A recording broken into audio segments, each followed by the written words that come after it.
ગઈકાલે એસઓજી અને પીસીબીની સંયુક્ત ટીમોએ પ્રતિક અભિજીત નિલેશ શાહ ઉંમર વર્ષ 37 ને સુરતની અંદર રાંદેર પોલીસ સ્ટેશન વિસ્તારમાંથી ઝડપી પાડવામાં આવ્યો છે. તેની પાસેથી ટોટલ 1,30,000નો મુદ્દામાલ મળેલો છે અને એની પાસેથી યુકે, કેનેડા, યુરોપ, સર્બિયા, મેસેડોનિયા, જેકોસ્લોવેકિયા વગેરેના ડુપ્લિકેટ વિઝાની નકલો પણ મળી આવેલી છે. અને એની પૂછપરછ દરમિયાનમાં જાણવા મળ્યું કે દિલ્હીની એજન્સી સાથે સંપર્કમાં હતો, આણંદના એક વ્યક્તિ સાથે પણ સંપર્કમાં હતો અને આ લોકો 2-3 રીતે ચીટિંગ કરતા હતા. એક એ રીતે કોઈ પણ વ્યક્તિને વિઝા જોઈતા હોય, કોઈ પણ દેશના જે દેશની અંદર ઝડપથી વિઝા ન મળતા હોય અને ખૂબ જ અઘરું પડતું હોય એવા દેશો, યુરોપિયન કન્ટ્રીઝના ખાસ કરીને દેશો છે, એના વિઝા આ લોકો ડુપ્લિકેટ બનાવીને આપતા હતા.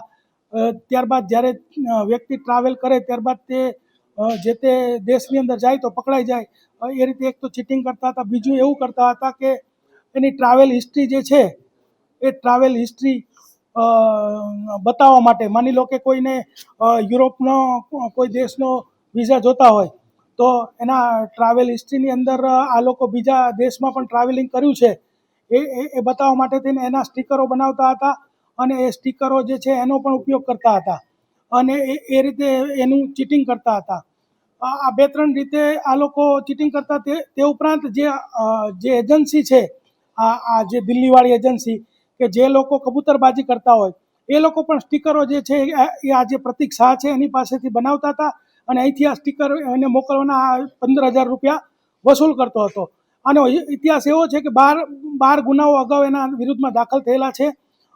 બધા જ આવા જ પ્રકારના છે, ડોક્યુમેન્ટના ફ્રોડના ગુના છે અને આવી જ રીતે બોગસ વિઝા આપવાના ગુનાઓ છે. અને આ વ્યક્તિ પોતે ડિપ્લોમા ઇન ઇલેક્ટ્રિકલ એન્જિનિયરિંગનો અભ્યાસ કરેલો છે. છેલ્લા 10 વર્ષથી આ પ્રવૃત્તિ કરે છે અને ઘણી બધી વખત એ પકડાઈ ગયો છે એટલે જ એના વિરુદ્ધમાં ગુના પણ દાખલ થયેલ છે. એની પાસા પણ અગાઉ થઈ છે અને 10 વર્ષની એની પૂછપરછ દરમિયાન જાણવા મળ્યું કે આવા કેટલા સ્ટીકરો એને બનાવ્યા હશે તો 700થી વધારે સ્ટીકરો એણે બનાવેલા એવું આપણને જણાય આવે છે. પોતે ઇલેક્ટ્રિકલ એન્જિનિયર હોવાને કારણે એને કોરલ ડ્રો અને જે paint.net કરીને જે સોફ્ટવેર છે એના ઉપર આવું ઇઝીલી બની શકે છે એવું એને જાણ થતાં ધીરે ધીરે એ ફેસબુકના અંદર આવા ગ્રુપોની સાથે સંપર્કમાં આવ્યો અને ત્યારબાદ એને આ જે સ્ટીકરો છે એ બનાવવા માટે દિલ્હીની એજન્સીનો સંપર્ક થયો અને એ રીતે સ્ટીકરો બનાવતો હતો.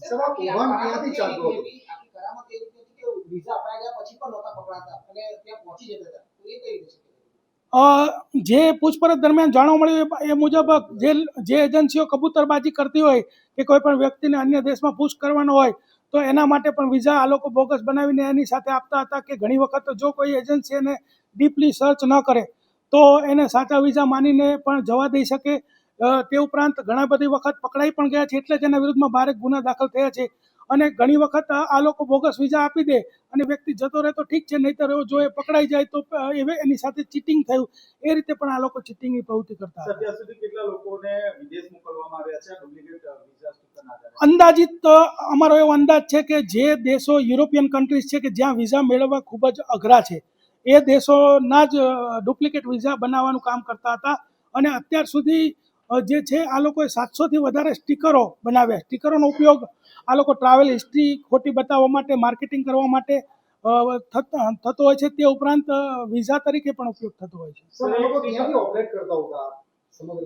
આ જે વ્યક્તિ પકડાયો છે સુરતથી જ ઓપરેટ કરતો હતો પણ એ જેના સંપર્કમાં છે એ એક આણંદનો વ્યક્તિ છે, બીજા એક હર્ષ કરીને જે બેંકોક થાઈલેન્ડમાં રહે છે. તે ઉપરાંત દિલ્હીના 2 વ્યક્તિ પરમજીતસિંહ અને અફલાક તથા સચિન શાહ આ બધા દિલ્હીથી આ ઓપરેટ કરે છે.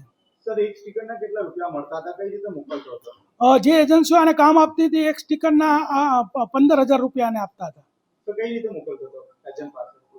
સ્ટીકર જે છે એને બનાવીને એને એજન્ટને સપ્લાય કરી દેતો હતો. 10 વર્ષથી આ જે પ્રતિક શાહ છે 10 વર્ષથી આ પ્રવૃત્તિ કરે છે. આરોપીના ટોટલ 12 ગુનાઓ દાખલ થયા છે. તમામ આવા બોગસ વિઝાને લગતા જ ગુનાઓ છે. એની પાસા પણ થયેલી છે. એ હજી અમારી એમ્બેસીની અંદર અમારી જે છે ડિટેલ ઇન્વેસ્ટિગેશનની અંદર અમે એને પૂછપરછ કરશું ને એ જાણ થઈ તો આપણે જણાવવામાં આવશે. દેશનું પહેલું હશે વિઝા સ્ટીકર બનાવવાનું નેટવર્ક? ના, આના વિરુદ્ધમાં તો અગાઉ 12 ગુના દાખલ થયેલા જ છે એટલે આ એક રીઢો ગુનેગાર છે.